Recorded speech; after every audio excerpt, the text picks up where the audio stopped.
Aloha, everyone, and welcome to the closing session of our 2020 conference on homelessness. My name is Adam Lefebvre. It is my pleasure to be your host for the final session today. We have some excellent speakers for you. We are still going to try and keep it to the 12 o'clock to 12:30 time frame. However, I did want to let you guys know that so we might go overtime. We'll try to get as much as we can done before 12:30, but we also wanted to invite you to stick around if you'd like, and you can check out what's going to be happening afterwards. We might have an extended discussion. We might have some Q&A afterwards, so feel free to stick around, but don't feel obligated to.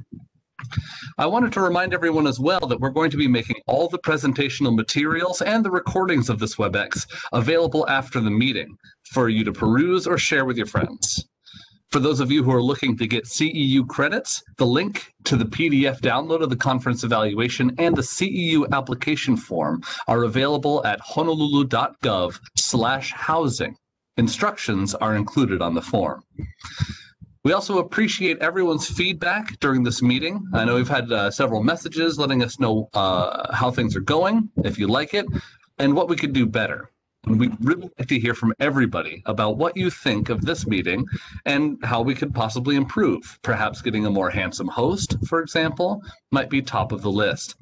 We want your opinion, and we definitely would like to hear from everyone. We're going to be sending an email out after the meeting, and we'd love to hear from you about what we can do better, what you liked and what you didn't like.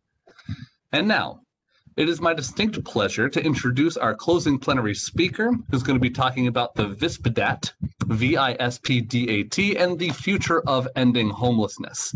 His name is Jong. He's the president and CEO of OrgCode Consulting Incorporated, and the author of the book on ending homelessness. He's an advisor to various funders of philanthropic organizations, the founder of the Leadership Academy on Ending Homelessness, a coach to CEOs, executive directors, and managers in homelessness and housing services, an advisor to the Pulse for Good, the past leader of street outreach services, and a plethora of other incredible recommendations and endorsements. Ladies and gentlemen, please welcome Jong. Thank you so much, and aloha, everybody. Thank you for having me. I'm coming to you live from Oakville, Ontario, which is my home, and it's in the 50s here, but I still thought I would put on my shirt to be in solidarity with all of you today, a gift that was given to me on one of my past visits to the islands, and it brings back such fond memories. What a weird time we are living in, and so much opportunity for us to be down on ourselves. And I want to frame my closing remarks of your conference, hopefully with a message of hope. I'll also say that I have found in my past engagements with the good people of Hawaii that you hold a very special place in my heart. And it's because you live your compassion in ways that is actually very, very unique. You're also all huggers, and that is not something that I am usually overly comfortable with, although I brace myself for it every time I've been in Hawaii. But I also just want to say before I get started, what I wouldn't give for a hug from someone other than people I'm related to at this point. I want to start with a series of questions based upon what we've been learning and what's been happening during this time. And I'm going to use the time that I have to speak today to work through these questions. What's the future of shelter? What's the future of street outreach? What's the future of coordinated entry? And in particular, where do tools like VISPDAT come in and prioritization and matching improvements happen? Are we prepared for a tsunami of homelessness for primarily economic reasons? And how can we bring rapid rehousing to scale, especially for people with very acute and complex needs? And is now the time to plan for and fund the system of care people who are homeless deserve and need in order to exit homelessness, rather than patching together a system from the sometimes disconnected, though well-intentioned approach that we have now? I'll start with an examination of the future of shelter. And to me, when we think about shelter, I think of it as one of the essential pieces in our system of care and the work towards ending homelessness. For too long, shelters have had a bad rap in the space of ending homelessness. When plans to end homelessness were all the rage, too often we saw shelters as somehow being at fault or the cause of homelessness. So much has happened since those days, and seeing housing becoming the focus of intention of shelters over and over and over again, including many of the shelters I've been so privileged to work with in Hawaii. I start with an examination of shelter by offering the opportunity to rethink the front door of service.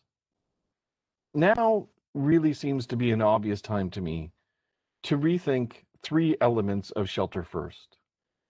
The first is to rethink how we do prevention. If we have more and more people who are on the precipice of homelessness, who are a stone's throw away from homelessness, who are dealing with the agony of being in a position where homelessness is somewhat inevitable in their thoughts, could we be more targeted in our use of prevention dollars? Could we take prevention to scale not as a measure of poverty reduction, but as an actual response to preventing homelessness? Can we take available data and be much more intentional of the individuals, couples, and families, especially those that have the characteristics of people that experience chronic homelessness, to keep them in housing rather than letting them become homeless and then rehousing them? And in particular, I would say now is an opportunity to double down on our prevention efforts as a form of an insurance policy for those individuals and families that we've already housed through rapid rehousing and permanent supportive housing. If the situation seems bleak in the ways in which people are accessing housing now, if we already feel sometimes overwhelmed by the volume of people experiencing homelessness, I can think of no better way to honor the hard work that you've already done and the hard work that those individuals and families have already done to make sure that now is not the time for people that have previously been housed through your programs to return to homelessness.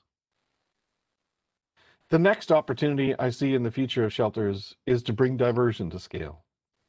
And I think when we think about diversion and we enter into the space of problem solving with people, we have to think about how can we make sure this is comprehensive? How can we make sure this is customized? How can we at the same time make sure that some of our practices are consistent and ensure that funding that is available for diversion is flexible? How do we get away from the malaise of regulation that sometimes goes into the pathway of delivering diversion and instead focus on the true needs of that individual or family before us? And the third element I'd really like us to focus on the front door of shelter is how do we take rapid resolution to new heights? When I think about rapid resolution, I think about that space that happens after that individual couple or family becomes homeless and before they start to settle in any way, shape, or form to the experience of their homelessness. To act with both insurgency and grace in this space. To allow people to leverage their most natural resources and to maximize their resiliency. For it is in their resiliency, the ability and belief that people can bounce back, that is the glue that holds this work of rapid resolution together. Do we have faith in the people that we have the privilege of serving? Do we see them as other than, less than, or equals? For if we truly operate from a place of compassion, as the root words of compassion imply, it is our job to suffer with, not to be a relationship between healer and wounded, but to see it as a relationship between equals and to divert people to the resources and the opportunities that await them that is going to be different, than the experience of just waiting in homelessness for time to come up for a voucher or other housing opportunity. And to that end, maybe, just maybe, we need a rethink of when and how we apply the VISPDAT. Maybe we need to work harder at triage prior to using a tool to more deeply build rapport and understanding with individuals and families prior to asking what I still would refer to as a series of intrusive but important questions for people that can't exit homelessness. And therefore, if they can't exit homelessness without our assistance, it seems entirely appropriate and valid that we gather more information so we can most appropriately wrap supports around individuals and families to help them in our system of care. But prior to getting to that place, being in a position where we have leveraged all natural resources, we've maximized resiliency, And we focus more on what people can do rather than what they can't do in those early stages of their homelessness. For if we think about the volume of homelessness that may await us for economic reasons, the tsunami, as I call it, we have to not see coordinated entry as the answer to each person's or each family's homelessness. It will be the answer for some, and it's an appropriate answer for many. But what can we do in that space before? Does this mean we need to be more targeted around who we want to shelter? For if we look at the prioritization criteria that you've established in your community for the likes of permanent supportive housing, can those same types of individuals and families get into our shelters now? Can we continue to work on lowering barriers in this space? To fully embrace progressive engagement? To allow people to fully demonstrate to us that which they can do rather than assuming that they cannot do? Can we fully live and practice harm reduction as one of the 3 essential pillars to a community's response to substance use? The other pillars, of course, being prevention and treatment. For harm reduction is not opposed to either of those things, but is an important part of our toolkit if we truly want to journey with people and meet people where they're at. Can we ask ourselves and audit our services to see if they're truly trauma-informed? Or if there's anything that we're doing, even accidentally or inadvertently, that is creating more trauma for the people that we support? And can we get to a place where we see the potential and opportunity for all people who need shelter to access shelter? One of the lessons that a pandemic teaches real fast is that congregate settings were not great before a pandemic, and they're certainly worse after one.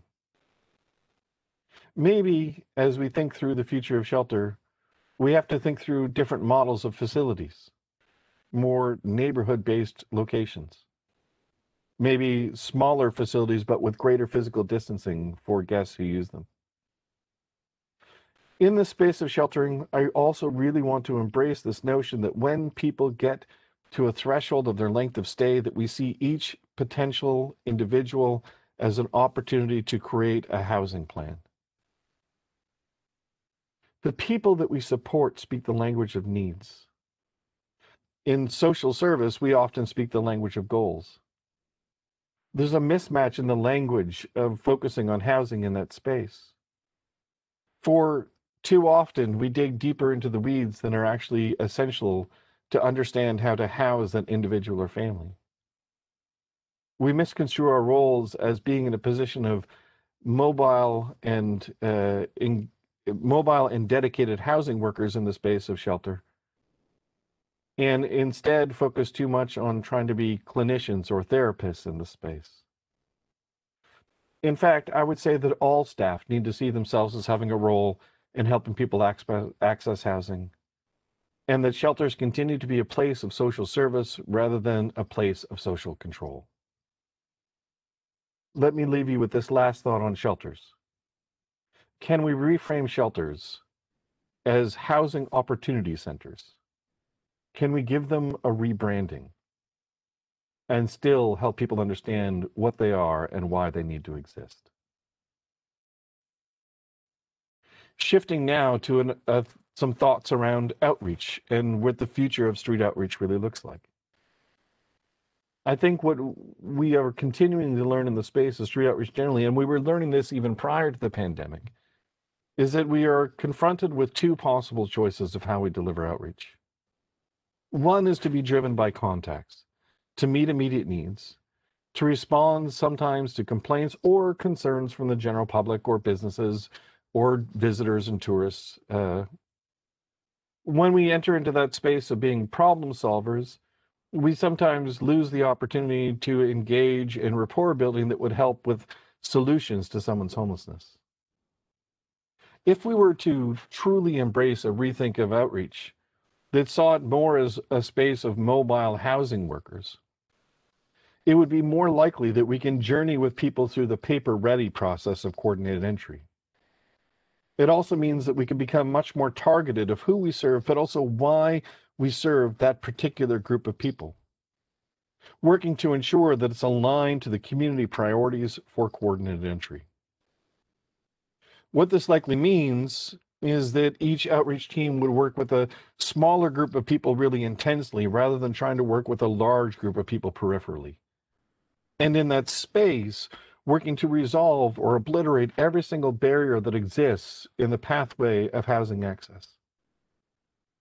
For in this space of seeing the street outreach as mobile housing workers, I would argue it's a space for us to live our values as a verb, that our values become something that we put into action.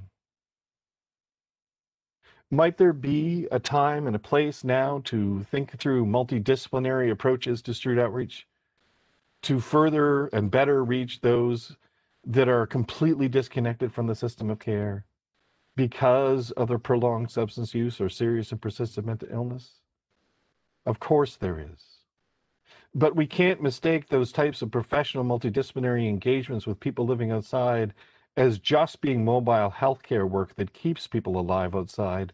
We need to see this as a pathway of wrapping around supports that gives people a more promising future.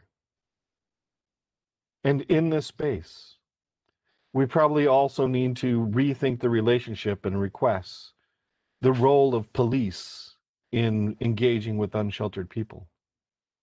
This is work that I've had the great fortune of being part of in some other communities now. Reframing the way and interaction that street outreach has with unsheltered people and the role and place that police do play in that space. To decrease our focus on nuisance type complaints and increasing our focus on intensive service to resolve the reasons why the person was unsheltered in the first place. On the future of coordinated entry, I've thought a lot about this over the pandemic. First, I'd argue that the phrase coordinated entry is a really terrible phrase. I would like to hereforth put forward a motion that now after we call it coordinated exit, not coordinated entry. Because that's the focus of intention. This is not just about getting people into the system. This is about getting people out of the system. In fact, I would say there's three critical components that we need to embrace. One is going to be coordinated entry, of course, access points. Where do we engage people? How do we understand their needs? How do we assist them? But there also must be coordinated passage through the system. Who is going to manage that process of engaging with the individual to make sure I's are dotted and T's are crossed throughout all that paperwork process so we understand what they're eligible for? And then three, coordinated exit from the system as a whole. It seems to me that some people have become more preoccupied with lists than housing people off lists. If we don't put more emphasis on the passage through and exit parts, we're going to have nice looking lists to nowhere. When economic homelessness really starts at a level that we aren't seeing yet, our system of care is likely to be overwhelmed. Much like a hospital overwhelmed in some parts of the country because of COVID. Will coordinated entry then matter as much? Or will we need to bifurcate our approach? Maybe coordinated entry for those that are chronically homeless, but for everyone else, maybe this becomes about getting as much rapid rehousing out the door and flexible diversion funds and even targeted prevention funds. Maybe we need to push the implementation of the VISPDAT back much further. Especially, we shouldn't be using it with people that we first meet.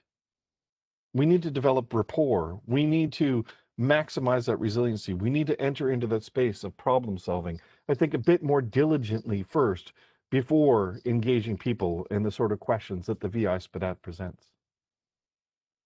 And maybe we need a sober rethink of who we really need to be prioritizing and who prioritization actually makes sense for and who it doesn't. And speaking of prioritization for those who only need it, would that change your priorities that you set in your community? If you were prioritizing for people who are chronically homeless and seeing others as being in the space of getting rapid rehousing? And as for the VISPDAT, I just hope you've all made the switch to version 3 that came out in May. Believe me, it's better.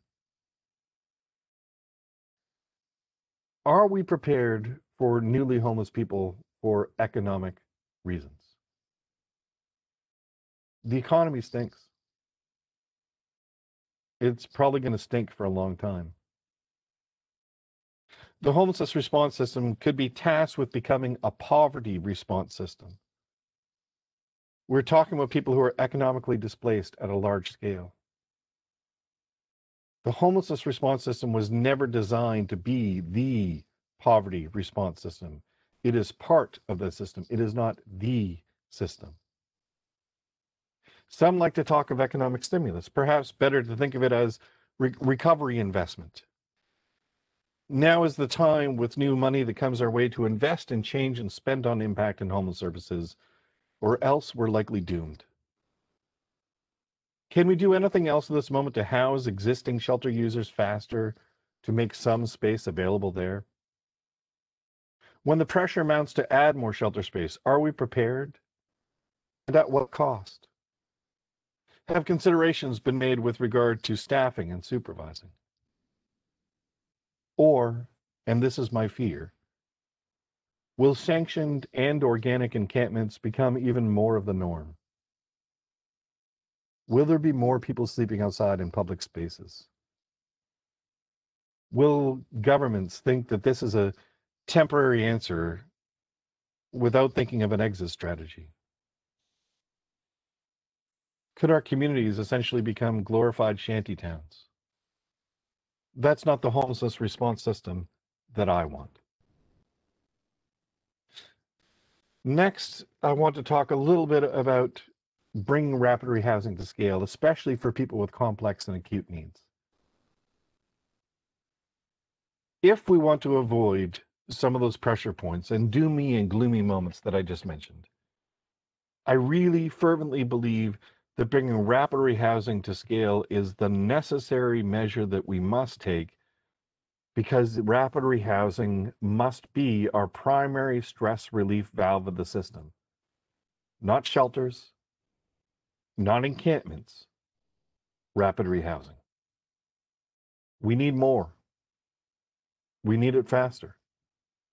But also in this space, we need to realize that it will only be as good as our ability to walk and chew gum, to maximize every existing housing opportunity while we still advocate and build more housing. When we have rapid rehousing as the funding source, we can and should still meet the needs of very complex and acute households, those sort of individuals and families that maybe historically we've thought of as only being eligible for permanent supportive housing, or needing and requiring and must wait for permanent supportive housing.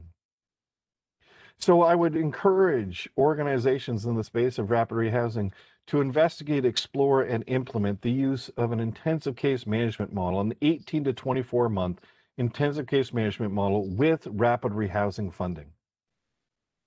To do this, we have to lower case manager to household ratios, maybe 1 to 12 or 1 to 15.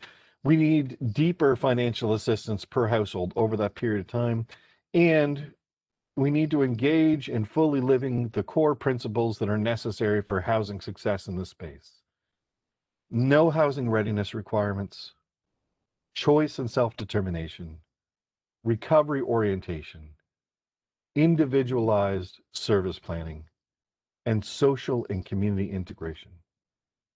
We need to fully embrace excellence in housing-based case management, and we need to leverage tools like the VISPDAT to inform case management in this space.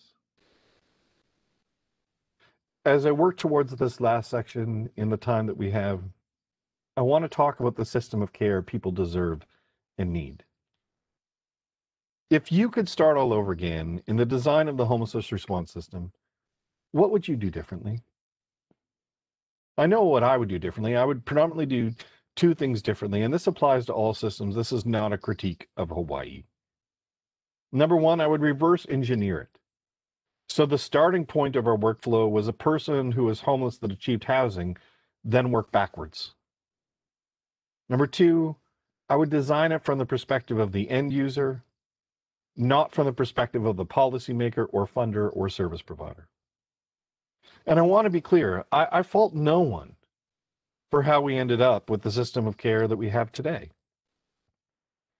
Community after community, state after state, in fact, country after country, has cobbled together what they have while peddling hope.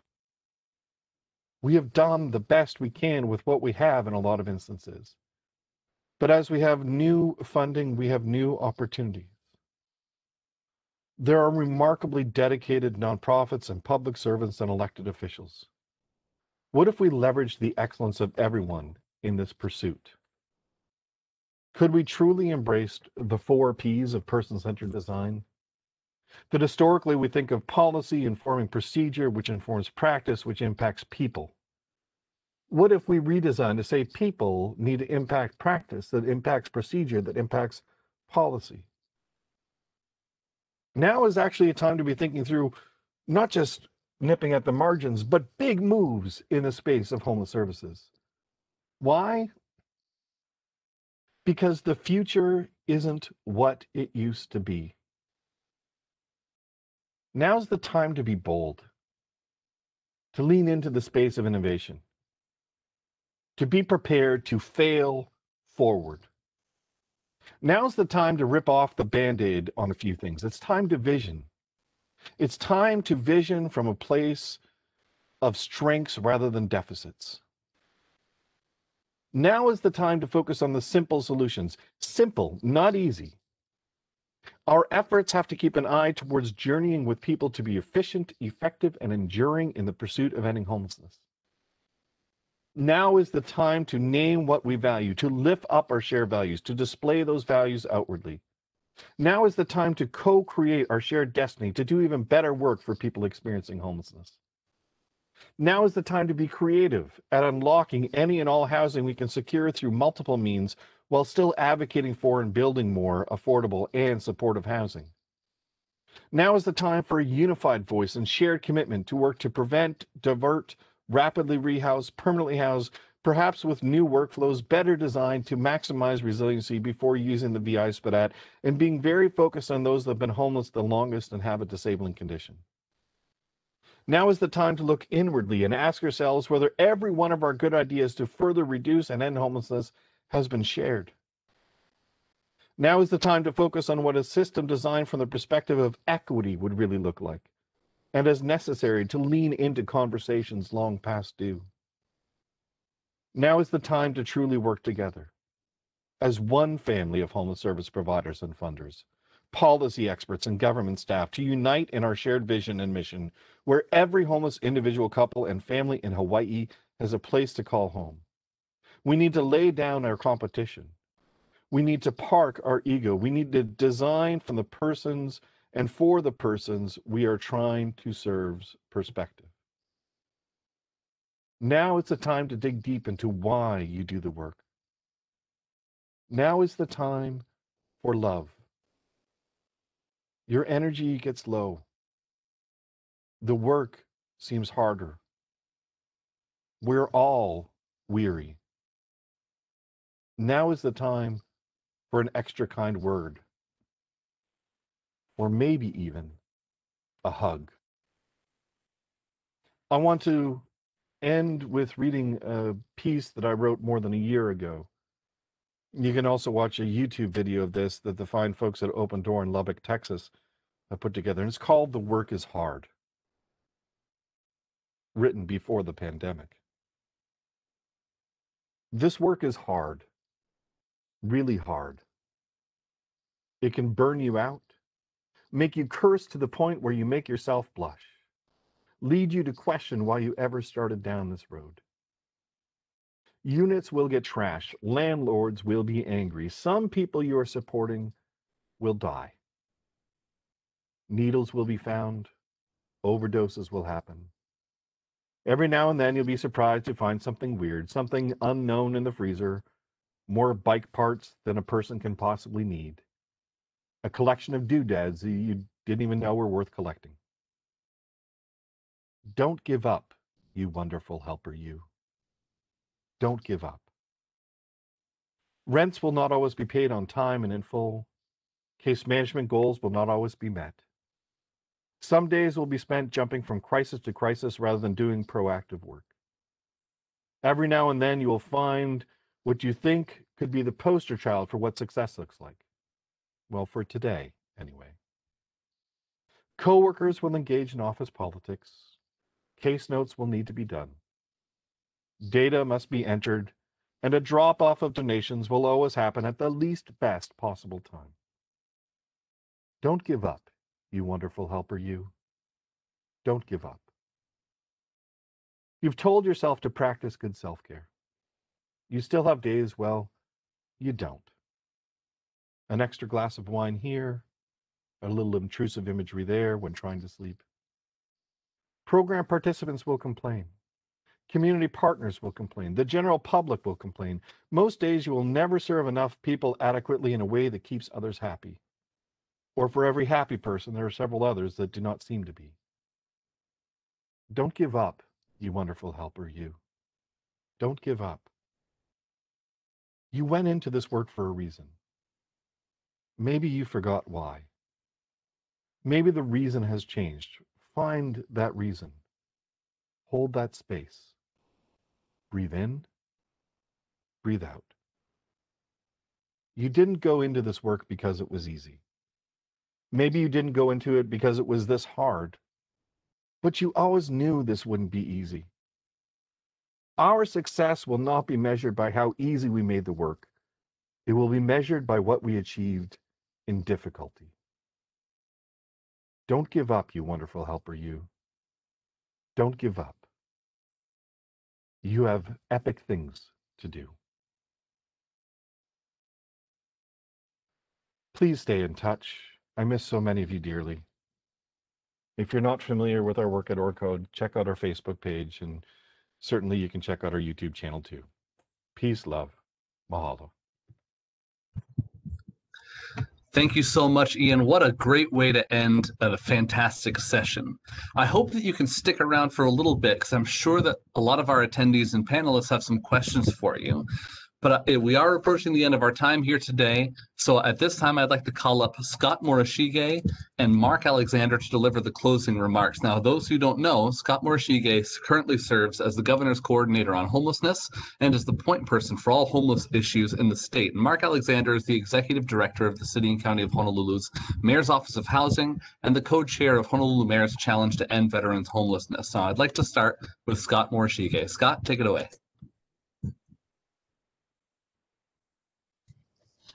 Thanks, Adam. And it's such a tough thing to have to follow Ian. But I really wanted to start off just by thanking everybody, for turning out for this year's conference. And in particular, I really wanted to acknowledge and give a big thank you to my colleague Mark Alexander, actually everyone at the City and County of Honolulu for providing the virtual platform for this year's conference and doing so much of the heavy lifting. I think in many ways, our ability to pull together this conference is a sign of the resilience that our community shows. Early on, I think many of those who are typically involved in the planning felt it might not be possible to do a conference this year because of all the restrictions on meeting in person and just juggling all of the many different things going on. But it really was Mark that stepped forward and said, hey, can we do this? And then we all collectively pulled together. So Mark, Berta, Ryan, Adam, all of you, really big thank you for all you're doing behind the scenes to make this happen. I also really wanted to give acknowledgement to Governor Ige, Mayor Caldwell, Mayor Victorino, Mayor Kim, and Mayor Kawakami for their support for this conference and for really fostering a true spirit of collaboration and coordination in government, which allowed this conference to come to being, which really supports much of the hard work and the many projects that all of you have heard about through the many sessions of the past 2 days. Thank you also to Laura Thielen at Partners in Care, Brandon Menino at Bridging the Gap, for our county homeless coordinators, David Nakama, Sharon Hirota, and Ashton Varner, for all of your efforts, for really pulling together all of the panelists and speakers, and most importantly, for your leadership in the community, for allowing things like the landlord engagement program and Partners in Care to come to be, to bringing online the Holiday Inn Express tiny homes at Kalamaku and Halahanakahi on Hawaii Island, for stepping forward the project with Juliao and the Maui dorms on Maui and the pallet shelters, for leading coordinated outreach on Kauai and implementing Kealaula at Pualoke. All of those things are due to your hard work and due to the hard work of all of the providers within your respective communities. I also wanted to thank all of you who've taken time to participate today, all of you in attendance. All of you truly demonstrate the resilience of our community locally here in Hawaii, and our ability to really pull together and make positive change despite adversity. All of the workshops over the past 2 days really have demonstrated the truly amazing things that are happening in our community, how our system has evolved so much over the past 5 years that I've been in my current position. I know we're facing really hard times right now. And looking forward, I think we really need to build on our existing collaborations. We need to do more than just simply come together. We need to, like Ian said, be bold, look to innovate, and continue to identify new partners, continue to bring more people to the table, because none of us can do this alone. This work doesn't occur in silos. The only way we're going to get through this is collectively. And I think we've demonstrated that. At the beginning of this pandemic, I think many of us were not sure how we would adapt or adjust, but look at what we have done. We were able to stand up quarantine and isolation sites thanks to collaboration of the Department of Health and the counties. We're able to meet increased demand in services. The outreach workers and shelter providers have not stopped the critical work that they do. We've done so much, and we can continue to meet the adversity and the challenges ahead if we pull together. It's built upon the solid foundation that we've created. So again, thank you to all of you for not only pulling this conference together, but for all the work that you each do every single day in our community. All of you are really changing lives. You're making an impact, and you're putting the people that you help first. And just from the bottom of my heart, I really appreciate that. On behalf of myself, Governor Ige, and the state administration, I really want to communicate how much we appreciate you and we support you all moving forward in the work that you do. And so I don't want to go on and on. So at this time, I'll turn it over to my colleague, Mark, across the street. Thank you very much, Scott. And thank you very much to Ian, who is always such an inspiration. He provides us great comfort, great hope, and also challenge. Very grateful for that stirring message. Scott has been a wonderful colleague and partner, and I think he did a great job of expressing very generous gratitude to the many people who have been involved. So I really want to acknowledge Scott Morishige's partnership in all of this. We have a great team around the state, and in large part that's due to Scott's leadership, our Hawaii Interagency Council on Homelessness, and our colleagues Sharon, David, Ashton on the neighbor islands. So very, very grateful. This conference would not have happened without all of us working together, and that's exactly what's happened. And I just want to underscore my personal gratitude to all of those who helped to put this conference together, all the people that Scott has named already. Really grateful to our keynoters, Claire Williams, Dr. Jay-Z, Nan Roman, and of course, Ian DeYoung. Grateful to our governor, Ige, Mayor Caldwell, Mayor Kawakami, Mayor Kim, Mayor Victorino. And I really want to end by acknowledging the team that we have here at the Office of Housing. Everyone knows Berta Maldonado, who is just amazing. I asked her to make sure she showed her video. She is, I don't know what we'd do without her. She is just incredible. And Ryan Beckley, who is our AmeriCorps Vista, has been amazing with our social media and our communications. They have been the linchpins, for this conference. I really wanted to acknowledge them. And I know we've gone long, And I just want to again say thank you. You've heard me often say, Cicero says that the most important virtue and the mother of all virtues is gratitude. And I am simply filled with gratitude to have had the opportunity of working with great colleagues like you all. So we take Ian's words with great, I think, fervor and inspiration and challenge as we chart the future. Anyway, thank you all very, very much. Back to you, Adam. Oh, we have to really thank our moderator, Adam. He's always been through all of these things with us, with our Veterans Conference and now with this. So grateful for his guidance. And I do want to mention our IT guy, Greg Sealis. He's in the background, but without that support, we would not be at stage one. Thank you again. Mahalo. Thank you, Mark. I just want to say that this concludes our session today. Thank you all so much for participating. Again, for those who weren't here at the beginning, I just wanted to mention that the presentational materials and recordings of this WebEx will be available after today's meeting. We will make them available to you. We're going to be doing some outreach to you, including an email asking for your feedback on what you liked and what you thought we could do better about this virtual conference so that we can improve it for next time.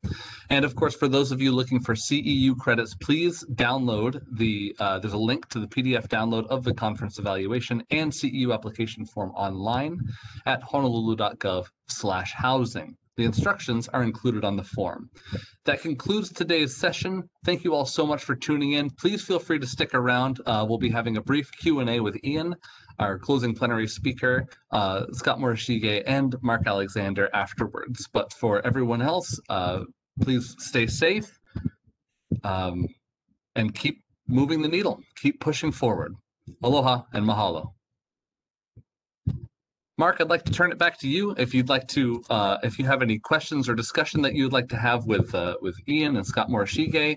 Looks like we don't have any formal Q&A questions in the Q&A section at this time, but I'd like to give people an opportunity to ask questions if something should come to their mind, and feel free to participate. Yeah, I sprang this little extension on Ian. So Ian, I hope you have a few more minutes just in case people have questions. As always, thank you so much. You were a great way to close our conference. And even though you're even more awesome in person, your delivery on the virtual platform works. We love your background, your books. You know, and of course, I have your book here, okay? And I have the Kindle version. But we also like some of the other books that you have displayed that we won't talk about. No, let's turn to, if you have any Q&A, please, I'd like to use this time for that. Do we have any questions that have popped in by chance? Let's see. Looks like we don't have any questions just yet in the Q&A section. Well, you still have over 200 people on, Ian. So I don't know if there's any parting message. We're not going to keep people longer, and we have this recorded. Ian, you have the platform. Go for it. Well, I really think I use the platform you gave me before to say all the thoughts that I had prepared. I think there's something about a pandemic that reminds us of the importance of generosity, right? And this fact that the world is bigger than ourselves. And I think maybe it's in part because we're spending so much time with fewer people that we realize that there's a space of generosity of the forgotten individuals in our society. And for me, it's really renewed a call to see people as people rather than as widgets and gadgets, and to make sure that, yes, we collect good data, but we don't see people as just numbers. I'm really being thoughtful a lot in that space.